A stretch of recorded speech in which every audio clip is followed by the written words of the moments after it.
A very warm welcome to you all. This is Dr. Afshan Nas from Senior Secondary School Girls, and today I'm going to teach you a very important topic of 12th biology, that is DNA replication. As you all know, DNA is the hereditary material of any organism, this earth, that's prokaryotes or eukaryotes. It is the hereditary material. Now,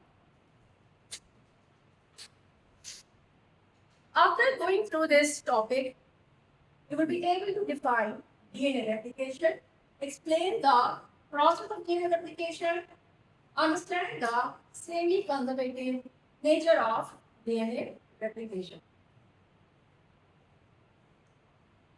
Now, what is DNA replication?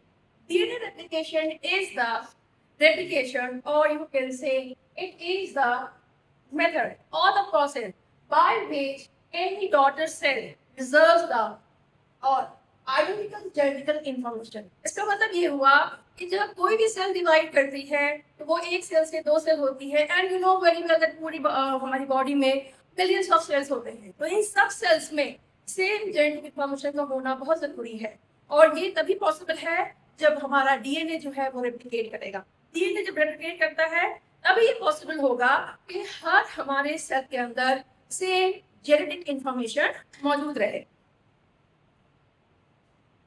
Now, अब ये question आता है, which phase of cell cycle is having this replication?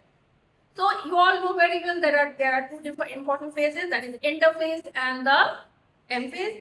And in the interphase we have again three different phases, that is the G1F and G2 phase. Now if you remember, तो S phase के अंदर DNA का replication होता है, यानी DNA का amount बढ़ता है, और जब DNA का अमाउंट बढ़ता है उस वक्त क्रोमोसोम का नंबर नहीं बढ़ता है, लेकिन डीएनए का अमाउंट बढ़ रहा है। लेकिन डीएनए का अमाउंट बढ़ कैसे रहा है? This is due to the replication of the DNA. Now what is the nature of replication? असली रेप्लिकेशन का नेचर क्या है? Well, it is very well known, proved by Meselson and Stahl. उन्होंने बताया था कि डीएनए का नेचर ऑफ रेप्लिकेशन जो है दैट इज सेमी कंजर्वेटिव। इसका मतलब ये हुआ कि जब नया डीएनए बनेगा उसमें एक स्ट्रैंड जो होती है वो हमारे पेरेंटल डीएनए की होगी, और दूसरा स्ट्रैंड जो होगा वो हमारा न्यू स्ट्रैंड बनेगा। आप देख सकते हो कि हमारा ओल्ड डीएनए है, उसमें रेप्लिकेशन हुआ, फॉर्म बनी, और दोनों स्ट्रैंड जो है वो अलग हो गए।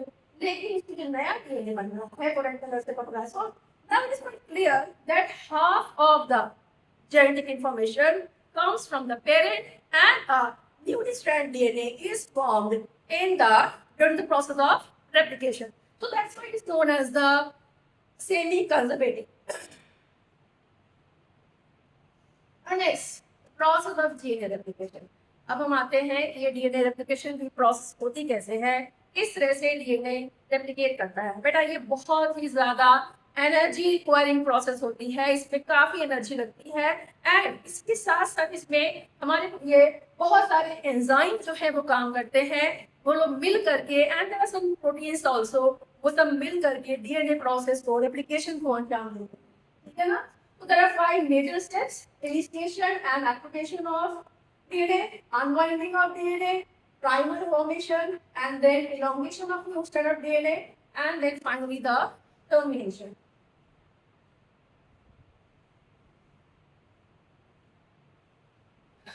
तो अब हम आते हैं इसमें डीएनए।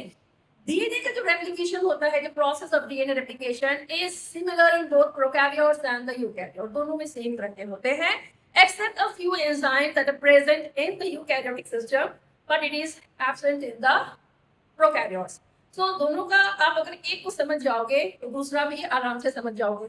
तो इसमें सबसे पहले हम देखेंगे इनिशिएशन एंड एक्टिवेशन, और इसमें सबसे इम्पोर्टेंट हमारा जो एंजाइम है that is DNA dependent DNA polymerase. इसे हम शॉर्ट में डीएनए भी कहते हैं, DNA dependent DNA polymerase. Now ये आपके एंजाइम जो होते हैं ये 3 टाइप्स के होते हैं, 1, 2 and 3।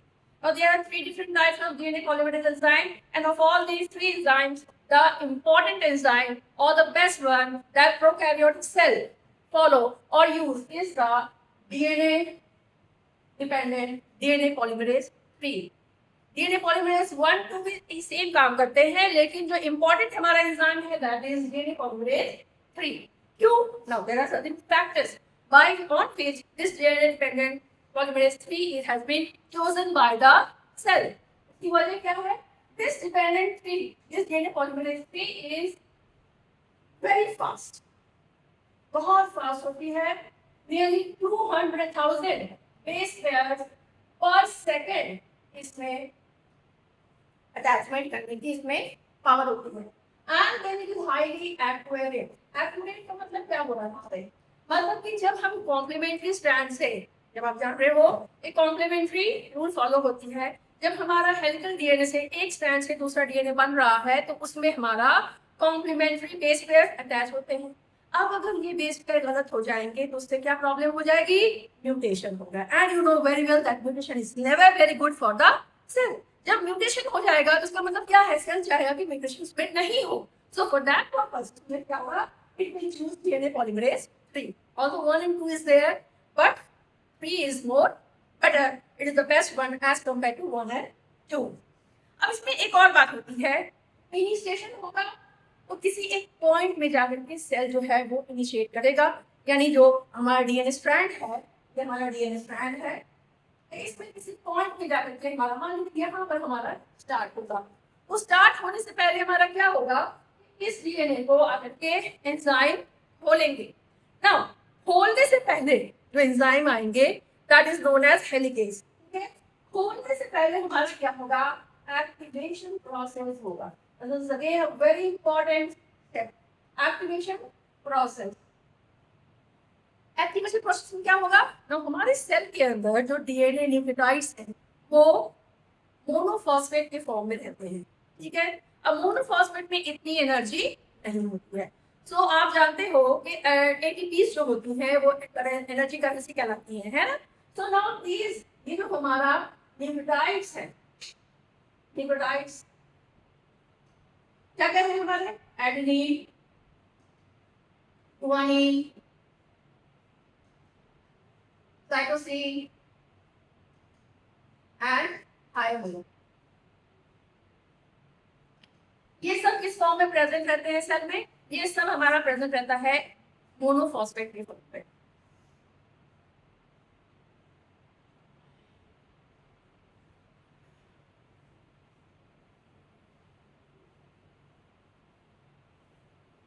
So now what happens? These monophosphate, यानी जो हमारा है यहाँ पे deoxy adenosine monophosphate, deoxy thymine monophosphate, deoxy cytosine monophosphate, deoxy guanine monophosphate.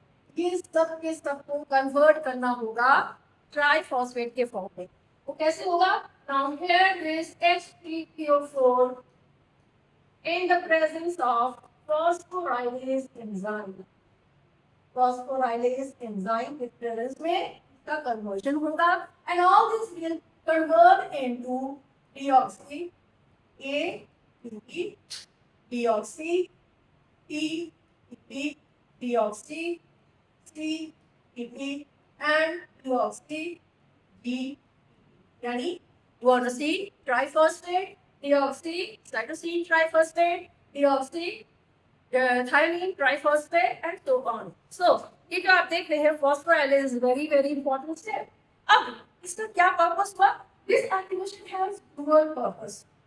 Now what is those dual purpose? That means मतलब डीएनए जब बन रहा है तो उसको क्या चाहिए? न्यूक्लियोटाइड चाहिए. न्यूक्लियोटाइड अगर प्रेजेंट नहीं रहेगा तो आगे की बेस पेयरिंग हो भी नहीं पाएगी. तो नाउ ये जो हमारा बना था guanosine triphosphate, these will now act as a substrate. ये सब as a substrate act करेंगे. तो पहला पर्पस क्या है इसका? As a substrate they will act. And secondly, energy था, triphosphate energy rich है, so now they will also provide the energy. इस चीज को they provide the energy for the replication process. तो replication process के लिए energy होना बहुत जरूरी है and there is heat. When they convert into deoxyribonucleic triphosphate, they will give the energy. I hope this much is clear. Now,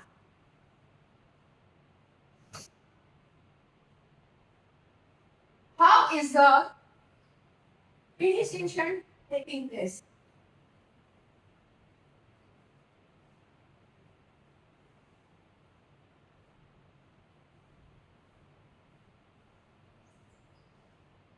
फिर देखिए यहाँ पे हर सेल में प्रोकैरियोट्स हो या यूकैरियोट्स हो, उनमें हमारे पास क्या होता है, पहले उसमें बहुत ओरिजिन्स होते हैं जहां पर रेप्लिकेशन स्टार्ट करेगा।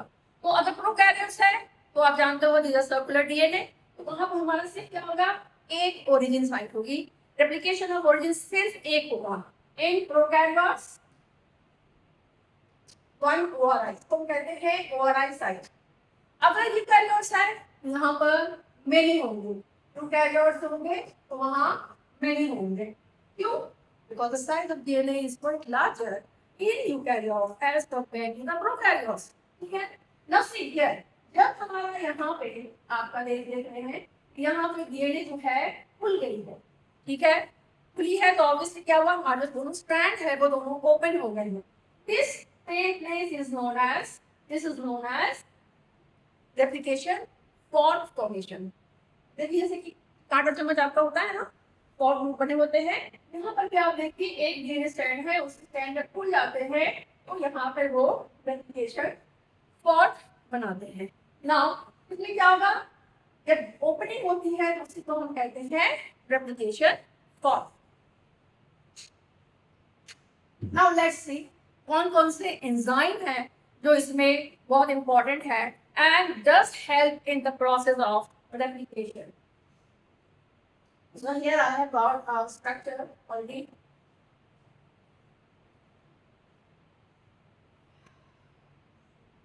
Now see,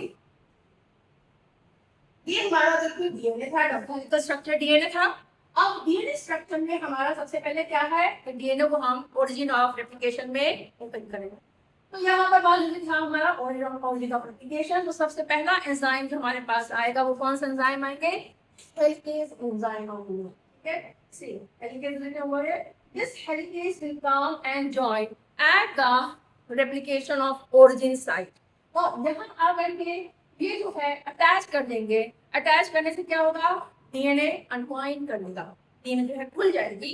लेकिन आपने देखा होगा अगर कोई रस्सी रहती है, रस्सी को इमेजिन कीजिए कि वो एक डीएनए है, तो आप देखिए होंगे जैसे आप रस्सी को खोलते हैं क्या होता है, अगर आप छोड़ दोगे तो वापस रस्सी आपस में जुड़ने लगती है, उससे हमें रोकना होगा। उस रोकने के लिए हम क्या करते हैं, यहाँ पे एंजाइम क्या होता है, सेल के अंदर SSB प्रोटीन्स होती है, सिंगल स्ट्रैंडेड बाइंडिंग प्रोटीन। तो this single stranded binding protein will come and sit or they will join one strand of the DNA। ठीक है बेटा, एक बार जरूर याद रखिएगा कि डीएनए रेप्लिकेशन जो होती है उसमें जो डीएनए पॉलीमरेज 3 है वो सिर्फ 5 प्राइम टू 3 प्राइम डायरेक्शन में ही काम करेगा। So now here we have two strand and these two strands are antiparallel. और एंटी पैरेलल जब है इसका मतलब क्या हुआ, एक 5 प्राइम टू 3 प्राइम है, दूसरा 3 प्राइम टू 5 प्राइम है। और as I have said just now, DNA polymerase हमेशा काम कहां से करेगा, 5 प्राइम टू 3 प्राइम डायरेक्शन में। Which strand it will take? This will take this strand। ये हमारा 3 प्राइम टू 5 प्राइम है, यहाँ पर हमारा डीएनए पॉलीमरेज इसी स्ट्रैंड पे आके अपना काम करेंगे। नाउ अब जो बात आई थी, वापस आते हैं चलिए एसएसडी प्रोटीन पे। एसएसडी प्रोटीन आकर के यहाँ पे अटैच हो जाएंगे, जहाँ पर हेलिकेज एंजाइम ने उसको अनवाइंड किया था। अब वहाँ पे जब अनवाइंड होकर एसएसडी प्रोटीन आ जाएंगे, this will stop the rebinding of the helical structure. अब ये प्रोटीन बैठ जाएंगे, इसका मतलब अब जो है दोनों स्ट्रैंड ऑफ डीएनए है वापस कोई उसमें नहीं होगी। तो now we have got two different enzyme. Now next again आप देखो रस्सी को याद कीजिए, रस्सी जब अनवाइंड होती है, रस्सी जब खोलते हो तो आप क्या देखते हो, ऊपर की तरफ एक और टेंशन बिल्डअप होता है, इसका स्ट्रक्चर फिर से चेंज होता है। तो यहाँ पर देखिए ये है, जब ये खुलता जाएगा इससे, it's a very expensive energy process है, ब्रेकिंग ऑफ बॉन्ड्स होती हैं इसमें, जब ये खुलता जाएगा एक टेंशन बिल्डअप होगा यहाँ पे। इस टेंशन को बिल्डअप करने से क्या होगा, नेक्स्ट स्टेप में वापस उसको अनवाइंड करना मुश्किल हो जाएगा। तो again a new enzyme will come, this will help, that is the topoisomerase. अगर वो यूकैरियोट्स है तो टोपासोमेरेज, लेकिन अगर प्रोकैरियोट्स गायरेज गायरेज तो क्या करेंगे, ये टेंशन बिल्डअप हुआ है, इस टेंशन को स्टॉप कर देंगे। अब now the DNA is ready to form the new strand by the addition of the nucleotides with the help of DNA polymerase III. Now, here you can see build-up हो गया, टोपासोमेरेज आ गए, the three enzymes are there. Now the main story is building up. The thing is that DNA polymerase III को रास्ता नहीं मालूम है कि वो अपना स्ट्रैंड पे आगे कैसे बढ़ेगा। वो काम करना पता है, लेकिन it doesn't know its direction. So to give the direction कि कहाँ पर हमें काम शुरू करना है, again a new enzyme will come and that enzyme is known as primase. तो short form में primase कहते हैं, लेकिन ये होता है DNA dependent RNA polymerase। पहले यहाँ पे देखो हमने दोनों टर्म यूज किया है, DNA dependent DNA polymerase, DNA dependent RNA polymerase। इसका मतलब क्या होता है, इसका मतलब ये है कि ये दोनों एंजाइम जो है ये तभी काम करेंगे जब उनके पास डीएनए का स्ट्रैंड मौजूद होगा। अगर डीएनए का स्ट्रैंड मौजूद नहीं होगा, ये दोनों एंजाइम कोई काम नहीं कर सकते।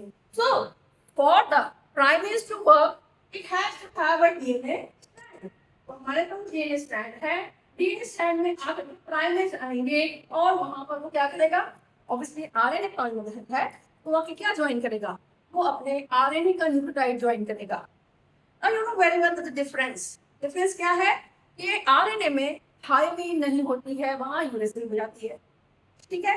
तो अब यहाँ पे सबसे पहला काम जो होगा, the addition of 6 to 10 base pairs of RNA nucleotide, जिन्हें हम क्या कहते हैं, आरएनए प्राइमर कहते हैं। अब ये जो है आरएनए पॉलीमरेज आकर के 6 to 10 आपका ज्वाइन करेंगे आरएनए प्राइमर। कैसे कर सकते हैं, like this, this is the DNA strand, ये रेप्लिकेशन फॉर्म हो गया, ये हमारा पी प्राइम है, 5 प्राइम, ई प्राइम, 5 प्राइम। अब देखो यहाँ पे हमारे पास A T C ji, A T C जी, ये न्यूक्लियोटाइड मौजूद थे हमारे पास। तो यहाँ पे कौन आएगा, आरएनए पॉलीमरेज आएंगे, आरएनए पॉलीमरेज आएंगे, यहाँ पर आरएनए पॉलीमरेज आएंगे। तो आरएनए पॉलीमरेज आकर के यहाँ पे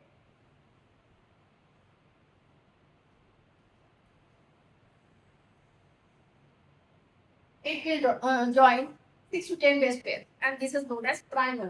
यानी ए है यहाँ पे, तो क्या ऐड होगा यहाँ पे, एडेनिन की जगह थायमीन तो होगा नहीं क्योंकि ये आपका आरएनए है। यहाँ पर क्या होगा, यहाँ पर यूरेसिल आगे ऐड होंगे, तो यहाँ पे यूरेसिल होगा, देन थायमीन की जगह अगेन ए, साइटोसिन की जगह जी एंड गुआनिन की जगह सी। तो ये जो आपका ये बना primer, this is become primer and this is of RNA। ये RNA स्ट्रैंड का हुआ primer, 6 to 10 base pairs, it is always very small in nucleotide base pair, ज्यादा बड़े नहीं होते हैं। अब जाओ है, अब बताइए डीएनए पॉलीमरेज से अब हमको एक रास्ता मिल गया। नाउ अब सारा क्रेडिट वो ले लेंगे क्योंकि अब जो है मेन न्यूक्लियोटाइड का formation, addition of the nucleotide that will be done by the DNA polymerase III। अब यहाँ पे डीएनए पॉलीमरेज आ जाएंगे, डीएनए पॉल फ्री आ जाएंगे, और अब यहाँ पे जो भी यहाँ पे हमारा न्यूक्लियोटाइड था उसको कंटिन्यूअसली यहाँ पे इस डायरेक्शन में वो ज्वाइन करते रहेंगे। So now what we are saying that only there will be first a primer and then we have DNA polymerase structure, that is the addition of nucleotides of the DNA and this will proceed। यहाँ तक मान लीजिए हमारा डिफ्लावर था, यहाँ तक उसने काम कर दिया। Now this is a continuous layer। यहाँ हमारी जो आएगी आरएनए प्राइमर के बाद ये कंटिन्यूअस लेयर बनती जाएगी, कंटिन्यूअस स्ट्रैंड बनती जाएगी। ये हमारा तो हो गया कि भाई डीएनए का एक स्ट्रैंड बढ़ गया।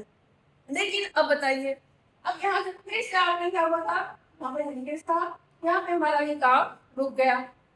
What will happen to this strand? अब 5 प्राइम और 3 प्राइम डायरेक्शन में जो है यहाँ क्या होगा, यहाँ ये हो जाएगी कि you know very well DNA positive will always work in the 5 prime to 3 prime direction. तो वो इधर से अपना काम नहीं शुरू करेगी,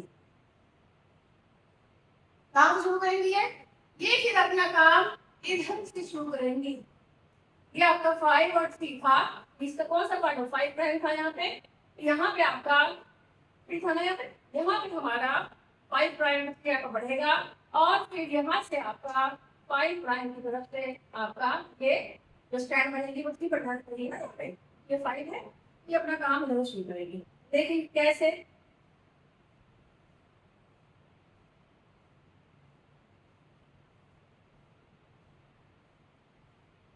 कैसे होगा? Again, the same story will repeat. Whatever we have seen over here, again a primer will come and join, and that will be done by the RNA polymerase, and then, or you can say primase, and then it will continue to form a primer, and then the new DNA will form.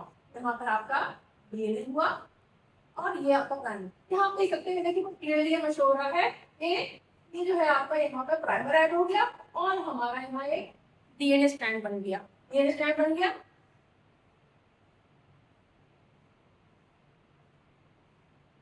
देखिए यहाँ पे हमारा ये तो एक continuously अपना addition of nucleotide होता चला जा रहा है, लेकिन यहाँ पे क्या हो रहा है, ये 5 प्राइम एंड से आपका आया, यहाँ पहले प्राइमर एलिमेंट जैसे यहाँ ऐड हुआ था बिल्कुल वैसे ही, and then the new strand will form. अब देखो यहाँ पर ब्रेक हो रहा है, ऐसा क्यों हो रहा है? तो बेटा जब आपकी अनवाइंडिंग हो रही थी तो unwinding was not to a very large number of nucleotides, वो शॉर्ट न्यूक्लियोटाइड्स में हो रहे थे, तो यहाँ तक अनवाइंडिंग हुई। मान लीजिए आपको हम देखते हैं,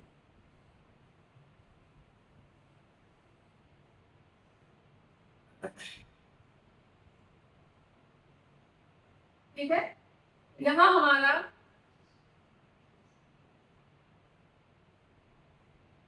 कैसे बन गया था हमारा।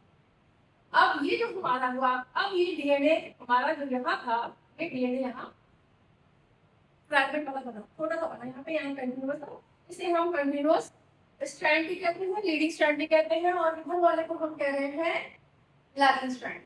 अब मान लो ये जो एरिया ये वापस फिर से और ओपन हो गया, ठीक है, ये ओपन हो गया तो हमारा यहाँ ऐसे बन गया, ये हमारा बन चुका था, ये वो देखिए हमारे यहाँ पे नहीं बना हुआ है, ये तो अपना लीडिंग स्ट्रैंड अपना बनता जाएगा, हेलिकेज ने यहाँ अपना खोल दिया, और अब यहाँ पर आकर के फिर से हमारा new strand will form, a small fragment of DNA will form again by the addition of RNA primer। यहाँ RNA primer फिर से ऐड होंगे, RNA primer किसकी मदद से, प्राइमेज की मदद से या डीएनए डिपेंडेंट RNA पॉलीमरेज की मदद से, एंड यहाँ पे यहाँ होने के बाद ये अपना डीएनए का फॉर्मेशन हुआ। तो फिर देख रहे हो आपके यहाँ पे जो डीएनए बन रहा है वो तो बहुत पे बन रही है, एक टुकड़ा बना, एक टुकड़ा बना, ये पहले यहाँ पे बन चुका था, ठीक है ना, ऐसे एक टुकड़ा बना। अगेन रीजन यही है कि हमेशा 5 प्राइम टू 3 प्राइम डायरेक्शन में ही बनेगा। अपना जो डीएनए पॉलीमरेज 3 है वो सिर्फ 5 प्राइम टू 3 प्राइम डायरेक्शन में ही वर्क कर सकता है, दूसरे तरीके से वो काम नहीं कर सकते, तो इसलिए इस तरह से बनेंगे। तो अगेन लेट्स, यहाँ पर हमारे पास क्या हो जा रहा है, इस पूरे प्रोसेस में the replication is taking place from 5 prime to 3 prime direction of the DNA polymerase, and one will be the leading strand, the other will be the lagging strand। और lagging strand में क्या हम देख रहे हैं, वो fragments of DNA वहाँ बने हैं, these short fragments are known as Okazaki fragments। It is renamed by the scientists who have discovered, उनके नाम से इस पर पता है Okazaki fragments। Again, you can see the formation of DNA. The new strand is already from almost from the 5 prime to 3 prime direction. Now, the biggest question, ये जो primer add हुआ है ये तो आरएनए के हैं, तो इन्हें हम क्या करें, अगर डीएनए में रह जाएंगे तो again it will not code, ठीक है ना, ये कोड नहीं कर पाएंगे अपने प्रोटीन को, तो इसलिए जरूरी है कि हम यहाँ से आरएनए प्राइमर को रिमूव करें। तो रिमूवल ऑफ आरएनए प्राइमर हम करेंगे, and that will be done bye DNA polymerase 1। ये काम कौन करेगा, डीएनए पॉलीमरेज 1 करेगा, रिमूवल ऑफ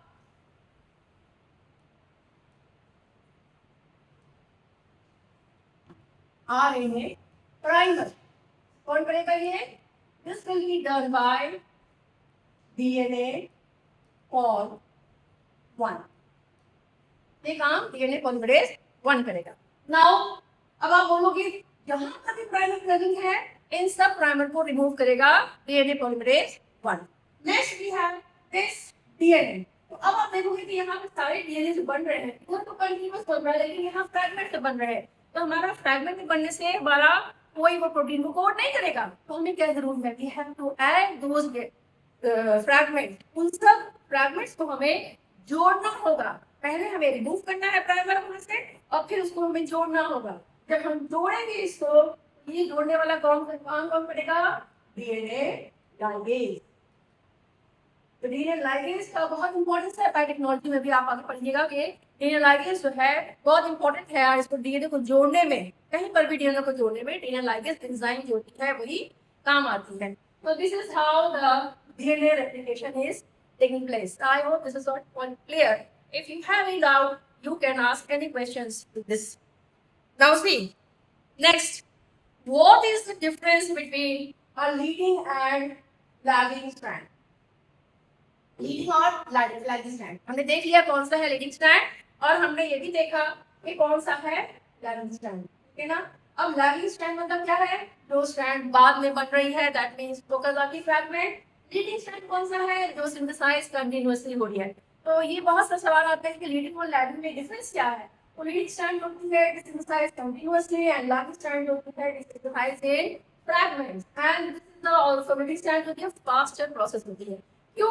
क्योंकि लैगिंग है when you are having these fragments then again ligase will come और प्राइमेज विल कम और you can say it will DNA polymerase 1 will come, it will remove the primer and then it will join. So again 2 steps are there. So definitely it is really going to take more time as compared to this. The more faster process. So now here last is the termination. That is जहाँ replication का code खत्म हो जाता है, जहाँ उसको है कि अब DNA हमें आगे नहीं बनाना है, टर्मिनेशन हो जाती है और वहां पे हमारा नया स्ट्रैंड फॉर्म हो जाता है. Here in this also you can see that we have a DNA strand. One is having this blue, the other one is having the red. That means DNA हमारा क्या हुआ? हमारा नया DNA बन गया. It is having 2 strands, one with the parental and the other with the newly formed DNA. So here you can say that 2 identical molecules of DNA strand is forming and it is following the complementary rule of the nucleotide base pair. So now let's see the difference between the prokaryotic replication process and eukaryotic. तो इसमें basically बस ये है कि prokaryotes में आपकी single origin of replication होती है, यूकैरियोट्स में मेनी ओरिजिन होती है. It is present in cytoplasm. If you remember, prokaryotes में कोई न्यूक्लियस नहीं होता है, तो वहाँ पे आपका रेप्लिकेशन कहाँ होगा? साइटोप्लाज्म में ही होगा. And in this case we have nucleus. Eukaryotes are having the nucleus, तो वहाँ आपका रेप्लिकेशन न्यूक्लियस के अंदर होगा. Then we have this is a more faster process because the DNA is very small, so वहाँ process भी faster हो जाएगी. यहाँ हमारा कई सारे origins होंगे, तो obviously वो process थोड़ी सी आपकी complex and slower होगी. And here also you can say DNA polymerase and DNA polymerase is used. Here also DNA polymerase is there, but it is having a different name, alpha, delta, epsilon, that we don't have to go into deeper. Correct work आपका वैसे थोड़ी बहुत होती है. And again, one more DNA is there, DNA polymerase 2. इनका काम क्या होता है? Proof feed. अगर कहीं पर DNA, और ये ज्यादा जरूरी आपकी हो जाती है यूकैरियोट्स में, अगर कहीं पर न्यूक्लियर गलती से कुछ आ जाएगा तो आप जानते हो कि म्यूटेशन हो गया. Mutation is not good. तो डेफिनेटली वहां पर डीएनए पॉलीमरेज 2 क्या करेगा? वो कंटिन्यूअसली चेक करता रहेगा कि न्यूक्लियोटाइड का एडिशन सही हुआ है या नहीं हुआ है. So that will be done by the DNA polymerase 2. So now we have come to the end of our session, and in this first let me see what is the importance of DNA replication. Now I think you all will be able to understand what is the significance of this DNA replication act. As you know that it ensures genetic continuity. जाहिर है आपके पास जो genetic है, gene है, जो DNA है वो next generation में जाना है. तो कैसे जाएगा? ऑब्वियसली सेल डिवीजन से जाएगा, लेकिन सेल डिवीजन में वो कौन सा फेज है? रेप्लिकेशन का फेज हो रहा है, जहां से आपका जो इंफॉर्मेशन आपके अंदर है वो आपके नेक्स्ट जनरेशन में जाएगी।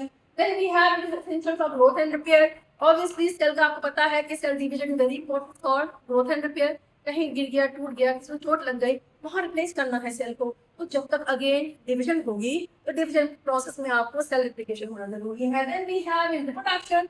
Reproduction you know very well, gamete formation.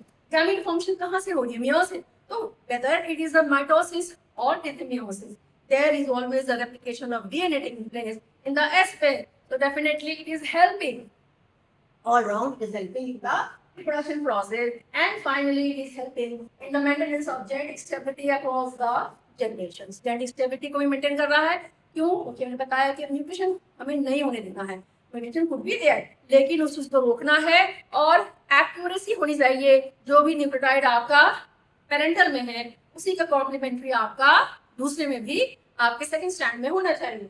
So that's how this data replication is very, very important in our, you can say, day-to-day life. Made is very, very important. So that's the end of our topic.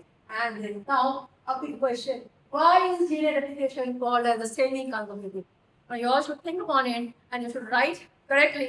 What is the reason behind the semi-conservative? Why you call it a semi-conservative replication?